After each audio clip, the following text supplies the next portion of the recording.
So this session is all about the global pandemic and the expected economic recession, or the economic recession we're already seeing, and what kind of impacts that will have on the energy transition and on climate change mitigation strategies.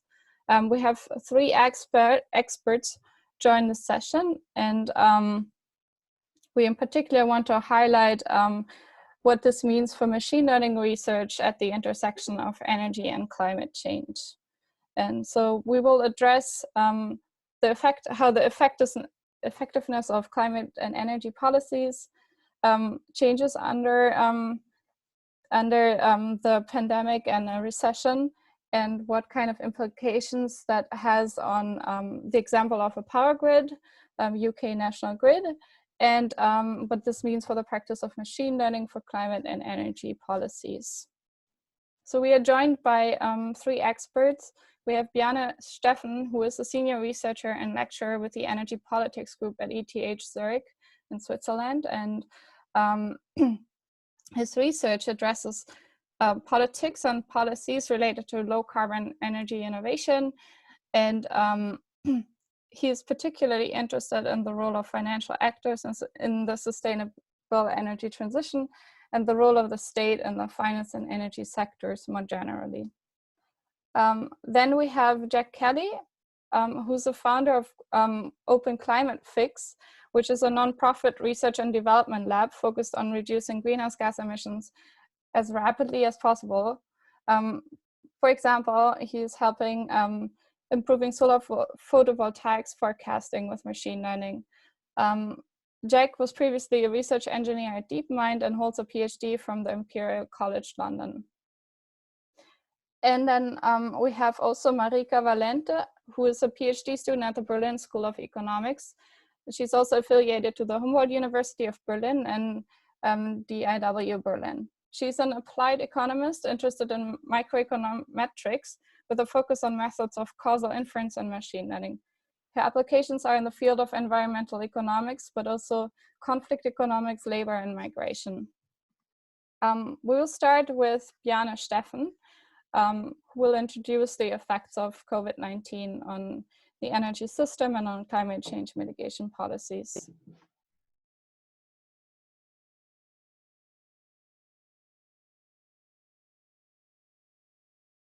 Now we will have Jack share the screen and give the presentation. Hello, everyone. Can you hear me okay? Yeah. Excellent, cool. Let me share my screen.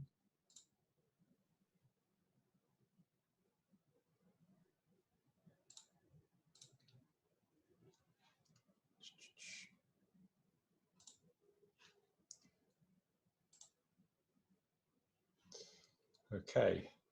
Can you see my slides okay? Yeah, it looks good. Excellent. Cool. So I'm going to talk a little bit about the effects of COVID-19, or rather the lockdown induced by COVID-19 on the UK electricity system. So I spent about half my time consulting at the UK National Grid electricity system operator, and I should mention that this presentation is me presenting as an individual rather than representing National Grid, but my friends and colleagues at National Grid were very kind to walk me through some of the latest numbers. So yeah, so I'm going to briefly talk about a quick intro to what it takes to manage an electricity system, and then talk about how the lockdown induced by COVID-19 has changed the electricity system. So here is the National Grid control room in the UK, and their job is to ensure at every moment that electricity supply exactly matches electricity demand. Because it turns out that even today you can't store significant amounts of electricity, so it's essential that at every moment supply must match demand, and you have to do that within really quite tight constraints. And in particular, these folks manage the transmission system of the country. So the electricity system can be broken up into the transmission system, which is kind of like the motorways or the backbone of the system, and then the distribution systems, which are the wires that take the electricity from the transmission system to your home or to your local businesses. And in particular, so the system operator managed this bit in the middle, the transmission system, and the transmission system receives power from large generating power stations, seen here on the left, and also large wind farms. They feed directly into the transmission system.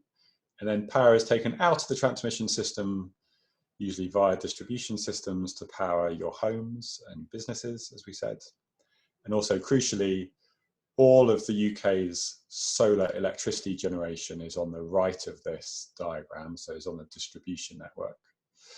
And that makes solar a little tricky for the transmission system operator, because the transmission system operator doesn't get any data about how much solar PV is currently supplying the system, or rather it doesn't get a huge amount of data.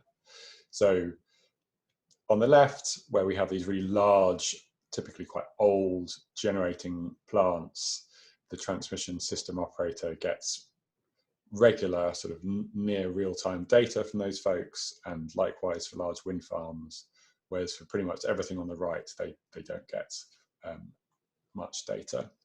And so how do they manage the system? Well,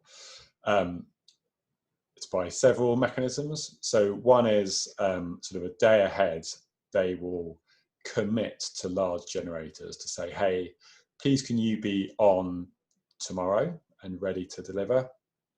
And they do that on the basis of forecasts for what they believe supply will be, and demand will be.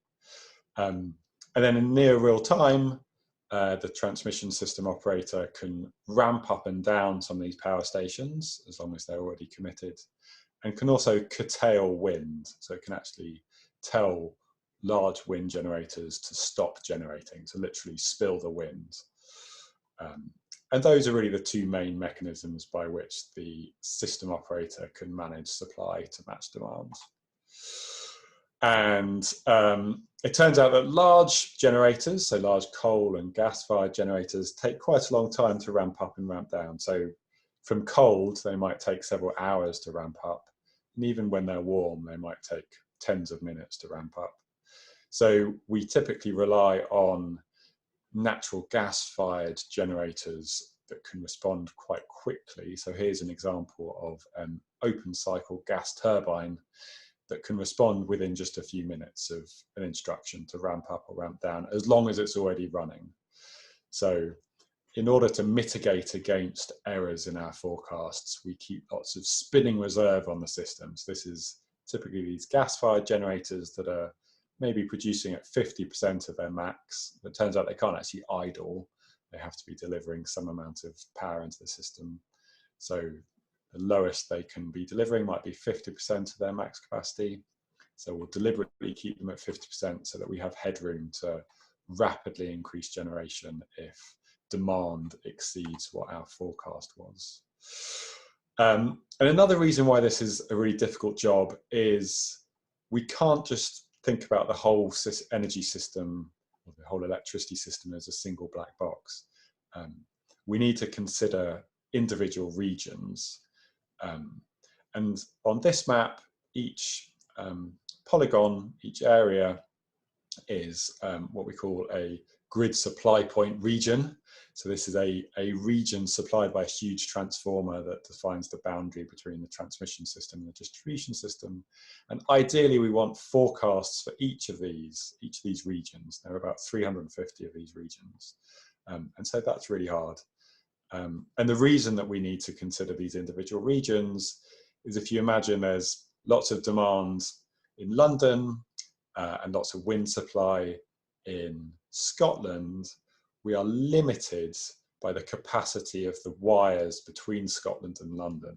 So even if there's a huge amount of generation in Scotland, there's a limit to how much of that we can get to London, for example, because of course the transmission system has a finite capacity. Okay, so now to get on to some effects of COVID-19 on the UK electricity system. So this is quite a small effect, but it illustrates some points quite well. So here in the UK, we've been clapping for our health workers every Thursday evening at 8 p.m. And this graph on the right shows the rapid uptick in demand, electricity demand, when people have finished clapping and they come in and they put their lights and their kettles on and put their dinner on and start watching telly. So we're looking at the white line here, which is a Thursday a couple of weeks ago, where there was a 950 megawatt increase over just a few minutes. And so there's no way that you can manage this by turning cold power stations on. You have to have, before this uptick happens, you have to have anticipated this and kept lots of spinning reserve online, so you can very rapidly ramp up that spinning reserve to match this rapid increase in demand. And seen here in yellow is a pre-COVID Thursday. So you can see that there isn't this very noticeable uptick in demand. And now some more sort of general points about the effects of COVID on electricity demand. So overall, it's reduced electricity demand in the UK by about 10%. And it's slightly changed the daily profile. So in cyan, or sort of blue, we see the pre-COVID demand profile for a day. So we start at 1 a.m. on the left and go to 1 a.m. the next day on the right. And you can see that typically demand is reasonably low overnight, and then at about sort of 6 a.m. it starts to ramp up as people go to work, and then it ramps down again at about 11. And we've got a vaguely similar shape in our post-COVID world, which is the orange line. But you can see that people are getting up a bit later. The sort of ramp in the morning is a bit more gentle. And the overall peak is lower. So even though homes are probably using more electricity, the national demand is decreasing because factories are not running, we believe. And this shows in a bit more detail how the reduction in demand breaks down by times of day. So each colour here represents a different time of day. So in green is morning, and at the left of the graph is before lockdown, and then the black vertical line is when lockdown occurred, and then to the right of that is after lockdown. And you can see that the green line, which represents morning demand, is the one that's dropped most dramatically, has actually come down more than 15%. So what are some challenges that this throws up? So in terms of training machine learning models, one challenge is, of course, that we only have a few weeks of data of what the COVID world looks like. Another challenge that's concerning Grid quite a lot is what will happen as restrictions start to lift. And this will be especially challenging if we have a patchwork of restriction lifting. So if, for example, different areas of the country lift restrictions in different ways. And a really important challenge is that it turns out that actually having low demand actually makes the system really quite hard to manage. And at the moment, we're seeing demand in the worst case of around 15 gigawatts post-COVID, whereas it's usually around 25 gigawatts. And in April, the daytime minimum demand has actually been lower than the overnight demand 3 times. And in the entire history of the grid, it's only happened 4 times, 3 of which have been in April. So this is really quite unprecedented. And a large part of the reason for that is solar. So here in the UK, it's been very sunny over these last few weeks. And as we mentioned earlier, solar electricity generation doesn't go straight into the transmission system, it goes into the distribution system, so it shows up as a reduction in demand for the transmission system. And why is this hard? So one reason is that voltage control becomes harder. So individual regions experience different voltages, and for reasons that I must admit I'm not entirely familiar with, as total demand decreases, the ability to control voltage becomes harder. Another crucial reason is that as demand reduces, so the proportion of that demand supplied by uncontrollable renewable generation increases. So in a sense, that's a good thing from a green perspective, that we're demonstrating that large amounts of renewable generation can supply, or rather, renewable generation can supply large proportions of the demand, but a lot of that generation is uncontrollable. So we have no control over the solar. We can't curtail the solar. We just have to take whatever it's delivering at that time. And so when we have less demand, a larger proportion of that demand is supplied by generation that we have absolutely no control over. And because we have less demand, that also means we have less conventional thermal generation, which means we have less spinning reserve, which means that we can't respond quickly to increases in demand. And less inertia. I should briefly explain what that is. It's in some senses actually quite a simple concept. So as I'm sure you know, the grid, the electricity supply is alternating current, and here in the UK it oscillates at 50 hertz. And large conventional generators are synchronized to that frequency. So the grid frequency is directly related to the speed at which the generators are spinning.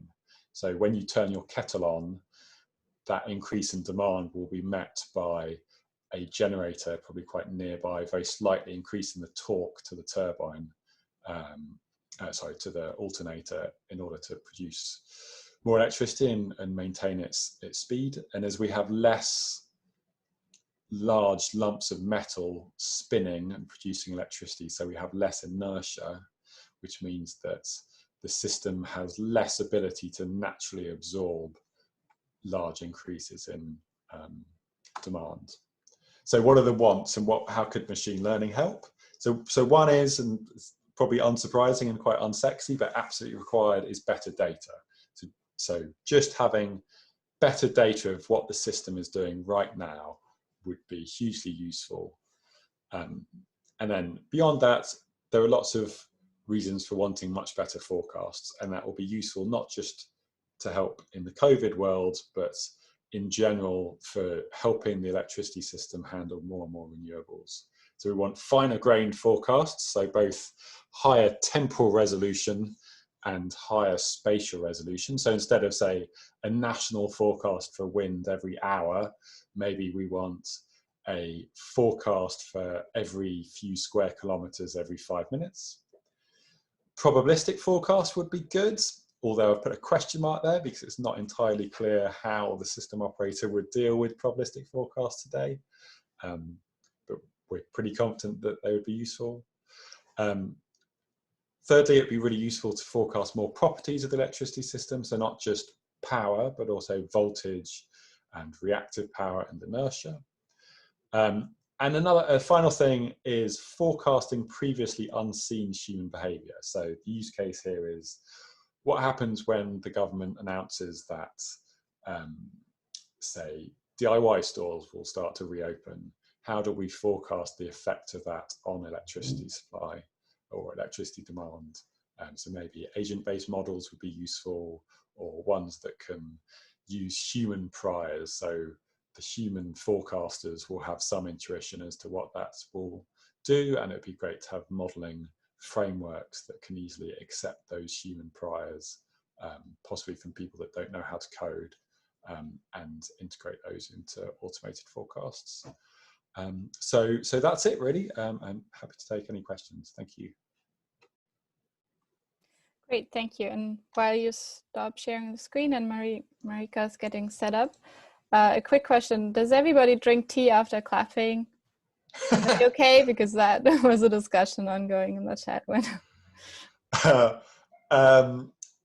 So we don't have data to say exactly what the cause for that uptick is, but yeah, it's probably people putting the kettle on, people putting the lights on, people putting the telly on and the oven. So it's not all tea related. All right, thanks.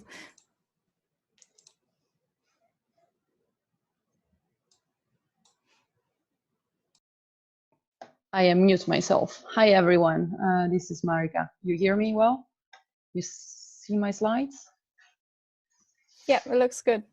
Okay, perfect. Except for a little warning window, blue box, but yeah, sorry. Yes, true. No problem.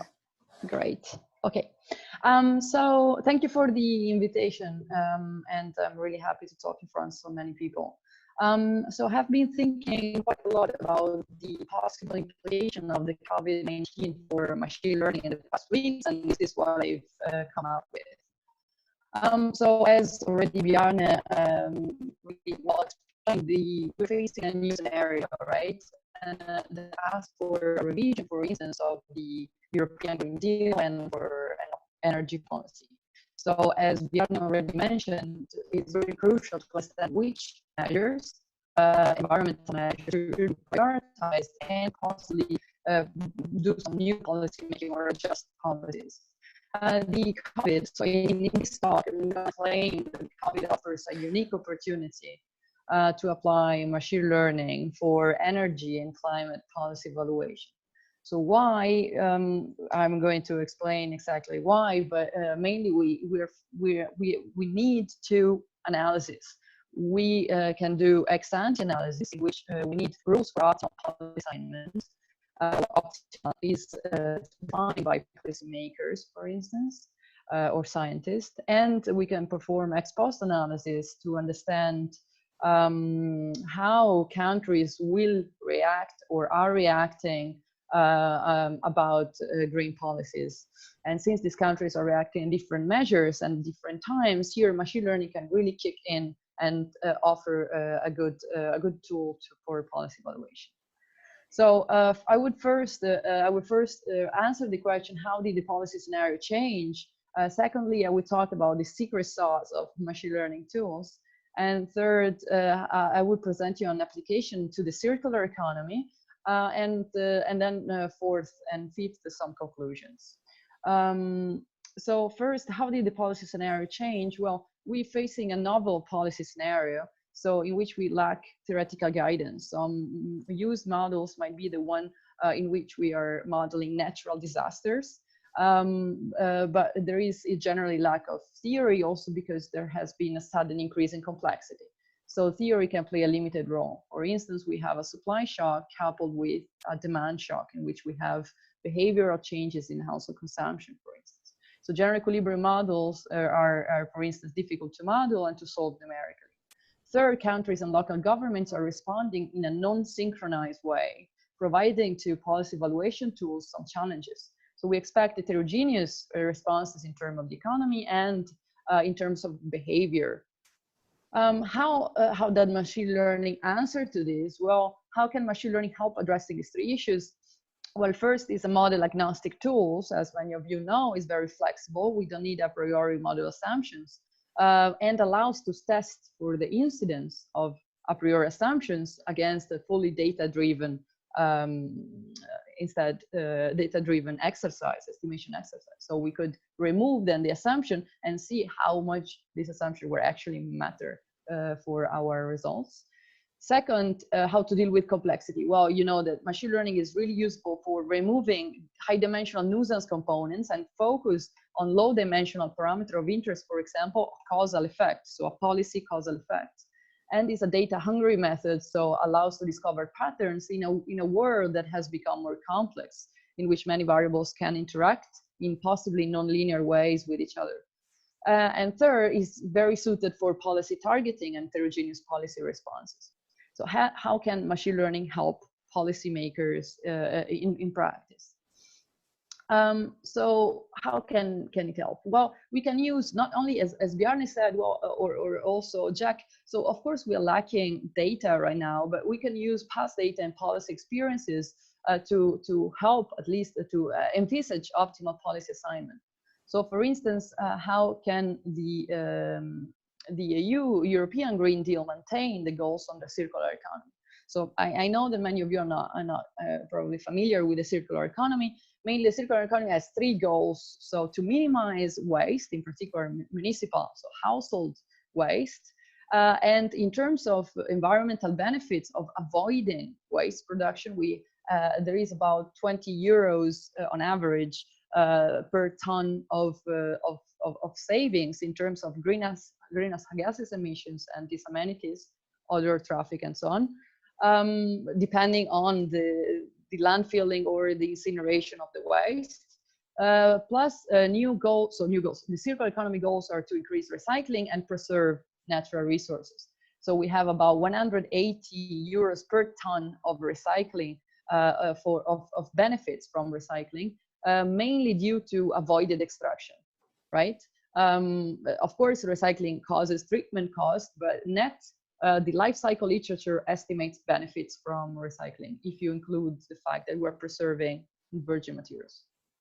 So I have been looking around in the web in the last month, and I think that this lockdown and the whole consequences of this huge pandemic made behavioral factors matter more than before. These are examples of articles in which we are seeing, for example, here, staying indoors provides with more time on our hands, so people may recycle more, recycle better. We are understanding that we can do a lot on ourselves. We can be self-sufficient in many activities, and so we might start reusing more, and therefore behavioral factors may matter, and not just price incentives. So here I present you briefly an exercise that I did. So I mainly analyzed a policy to reduce waste pollution. This is called a pay-as-you-throw policy, which is a Peruvian fee, just means it's a price on each unit of mixed household waste, for example, per bag that people pay, and in order to reduce household waste. So the expected effect in theory is that household waste is reduced because now you have to pay for each bag, for instance, of waste that you're producing, but also you expect that people increase recycling because it's left unpriced and might avoid waste, so reuse, buy stuff with less packaging. So the literature disagrees on the average price effects. So if you want to do policy targeting here is very confusing because average effects differ. So we might expect that the best policy is not any single policy applied to all. In fact, if you think about it, opportunity cost of time, of effort, of income constraints differ among households, among municipalities, among countries. And so we expect heterogeneity in behavior.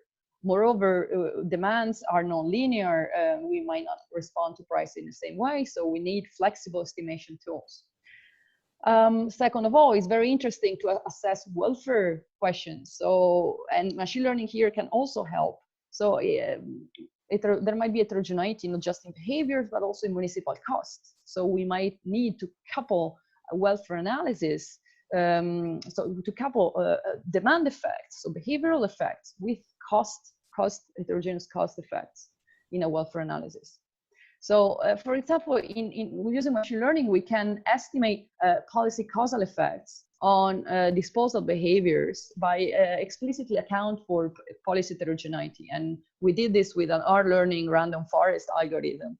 And we estimated a policy targeting function that maps municipal attributes to individual effects. We estimated the price effects of so-called treatment intensity, where the price on unsorted waste was our treatment.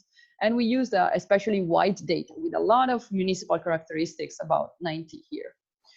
And then we estimate the welfare effects heterogeneously, computed as the sum of environmental and municipal budget costs, to answer the question that would be also important in the future on a post-COVID era, to answer the question, is the policy socially desirable? Here, just quickly how the policy works. So you can pay per bag, or you can pay per emptying of the bin with a magnetic card that records every emptying of the bin. And here you have enforcing mechanisms that are in place. For example, bins are locked, and there are even drones to keep track of illegal dumping.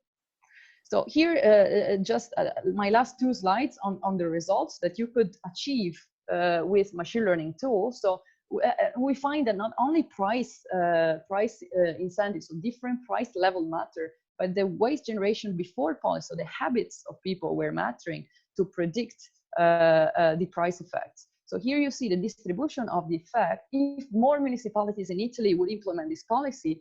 And here you read, for example, green spots here means that by 1 an increase of prices by 1 cent, 1 euro cent, decreases total waste by 0.4 percentage points, right? And here is the facts instead of recycling. While an increase in price increases recycling by 2, 3, 4, up to 7%. And you see a strong heterogeneity. So if policymakers want to push recycling and reuse, then they could target municipalities based on their generation habits before policy. If instead policymakers want to maximize social welfare, so they want to take into account environmental benefits as well and municipal budget cost savings as well, then machine learning tools, you can also predict based on municipal characteristics, social welfare, and perform policy recommendation based on this objective. And here I have further research question that can be answered with machine learning, but I will just leave for the discussion, and I will go to the conclusion instead. So mainly what I want to tell with this talk is that novelty, complexity, and heterogeneity of the policy scenario requires flexible and data-driven estimation tools. And as new behavioral patterns arise with different opportunity costs of people during these times and different budget constraints, policy should account for interaction of psychological, behavior, and socioeconomic factors that might interact in possibly complex ways. And machine learning for that is key to capture such heterogeneity and to offer policy advice with external validity, so personalized policy advice. And here there are some references, but I leave you with these insights, and I'm looking forward to the discussion. Thank you. So it looks like we have actually a bucket list of different, you can stop share exactly by clicking the red button.